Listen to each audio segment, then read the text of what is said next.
What do you really need to know about having a healthy relationship? Not as much as you think, but way more than you've considered. Let me try and clarify a few things here. And today I'm going to do my very, very best because there's so much unnecessary heartache out there, and I don't want you to be another casualty of it. Relationships aren't romantic, believe it or not, even if obviously there's a romance component to it. And that's certainly the stuff that Hollywood sells. And I live for some of those rom-coms. But it isn't so much in the things that we see, but a lot of the times it's in the things that we don't see, in the things that you do and the things that your partner does that brings on a moment of safety, a moment of being felt, and a moment of being heard. Active listening is an essential tool in any relationship, but it isn't just sitting there and staring at your partner, nodding, acknowledging, to show them that you're present and that you're sitting there quietly without interrupting and with this openness of receiving. All of that is crap if you don't really mean it. If you ask me, it's really just deciding that even when you don't feel like listening, especially when you don't feel like listening, is the time to really fully pay attention. The reality is we're not always going to agree with our partners. In fact, we're going to disagree more than we're going to agree. And any couple who tells me we never fight, you go on in that world of yours, and no judgment here. But, the thing about arguing, the best part of arguing, I hate arguing just like the rest of us, is that's when people are their realist. It usually goes unfiltered. Hopefully, we all have an ego. We all get scared. We all get, I don't want to hear the hard things. Don't, how dare you yell at me? How dare you accuse all of, that just makes you human. That just makes you normal. That's okay.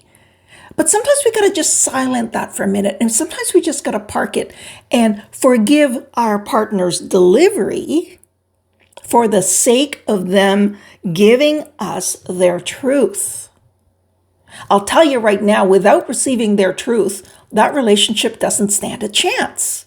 Do you want to be with somebody who's not really truthful, who's kind of becoming a doormat to you, or an appeaser, or I will contort and bend myself for your convenience? No, because I'll tell you what's happening there. They're deeply unhappy, and it's a deeply, deeply lonely place, this world of pretense. Now, the problem is sometimes your partner is also trying to tell you something about you. Healthy relationships only happen when there is a keen sense of self-awareness. Change doesn't happen because somebody tells me to change. I change because I need to change for the greater good of what I really want for my life and what I want for the people I love. If I decide I want to change something, I'm going to know when I'm making excuses. I have to learn how to know when I'm making excuses. And sometimes I'm not going to want to do that. I'm not there. Change is fucking hard. And if I need to learn to be more silent around my partner, and if what I really need to do is pay closer attention to what my husband is trying to tell me about how awful I have been, I have to learn to really do that well. And that means letting my emotional guard down. And that means accepting that for this moment, this is his time, and I may or may not get my time, but that's not what matters. What matters is I hear ever so clearly the exact details that he needs for me to hear. He wouldn't be telling me these things for sport. He wouldn't be telling me these things just to annoy me.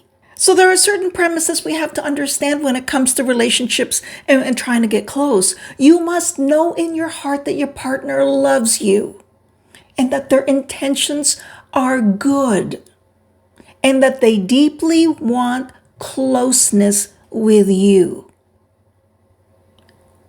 forever. That might be hard to wrap our brains around, but that is the point of relationships. It's this intimacy, which, believe it or not, is the biggest joke of all. We're in relationships for the intimacy and that warmth and that closeness and that love, but it's what we fear the most. Because what is intimacy? It's vulnerability. What is vulnerability? Weakness, being open to hurt and being open to harm and being open to critical. Yeah, it is. That's the point. But you can't do that when you got these walls between two people who are like, oh, I'll just give you a little bit, but not enough. Oh, here's a little piece of me, but you don't get the whole. And I'm saying not you don't give the entire whole, but you certainly let them see what you're really about inside, including the bad stuff. If you ask me, the true act of intimacy is confiding in your partner the deepest, darkest thing about yourself that you hate. And maybe it's something in your past that you did that you are not proud of, you're terribly ashamed of it, and it hurts your heart to think about it. All the more reason to share that. And maybe you're terrified that if they know this part about you, they're going to run. Because if you hate yourself for it, I wonder what they're going to... No. Back to the premises. They love you. They want to be close to you. They want to be with you forever. That's the point. They're not there to be your judge. They're there to be close to you. And if they run, let me tell you, if they run because you tell them about this thing that is so, you would consider it dark, and if they skedaddle and get the hell out of there, good riddance. You don't need conditional love. You don't need to be this perfect anything for anyone, because that crap, that's the stuff that creates all the anxiety and the depression and all of the mental illness that I've seen in my clinics. And I've seen plenty of them. And I've had so many physicians coming in, knocking on our door. Our mental health clinic used to be across the hall pretty much from the doctor's offices. And they would just walk right into my office when there's nobody in there with this referral. See, I don't know what else to do. She's not responding to medication, or she kind of, and she comes to the point, she's helpless, she's in tears, she's miserable. I don't know how else to help her. What can you do? When we get down to it, they're unhappy. And sadly, the unhappiness is in their own personal, deep life. Scarier is it's actually the relationships. Heartbreaking. I don't want you to be one of the people who are terribly infested with all of this unsatisfaction and all of this poisonous sort of thoughts and feelings and unexpressed I just want you to be happy. Don't overthink it. Your goal is just to be close, and your goal is to receive. So it's about putting yourself out there and also receiving what they give you, no matter what. If you don't want to be judged, don't you dare judge. And if they give you something and you've got a lot of complex feelings about it and you feel like you really want to burst out, but you don't want to judge, burst out and tell them that. Here's an example. You're telling me too much, and honestly, I don't know what to think about this, but I do love you. And if you just give me enough time, I'm going to process this and we're going to talk again. Because a little fact about you isn't enough to break us.